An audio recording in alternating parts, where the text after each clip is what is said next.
How you doing, guys? This is Wade from Cerritos Dodge, and today I'm going to be going over the camera system in a 2500 Ram Power Wagon. All right, so now we're here at the home screen of the infotainment center of a Ram 2500. So what you want to do to access the surround view camera or backup camera or front-facing camera is head over to the apps, select backup camera or surround view camera. We're going to click backup camera, and then now you can see the whole backup camera. You can easily switch between bed camera or even mirror cameras, adjust them left to right.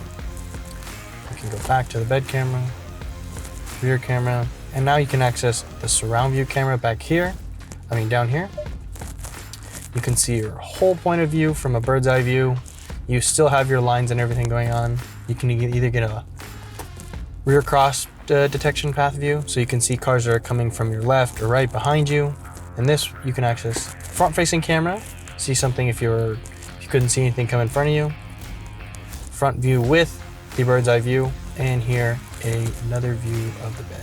So on the forward facing camera, you actually have some guidance lines right here.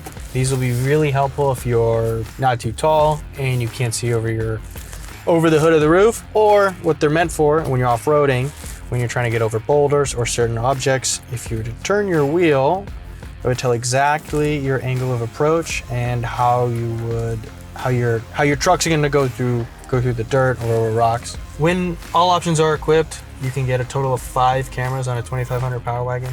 First will be the forward-facing camera.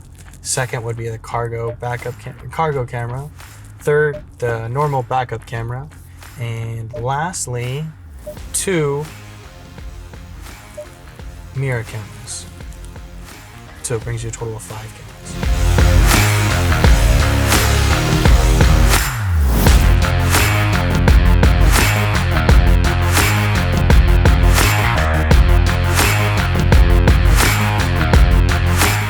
All right, guys, every angle's covered there, and that's the 2500 Power Wagon, and I'm signing off. Have a good one, guys.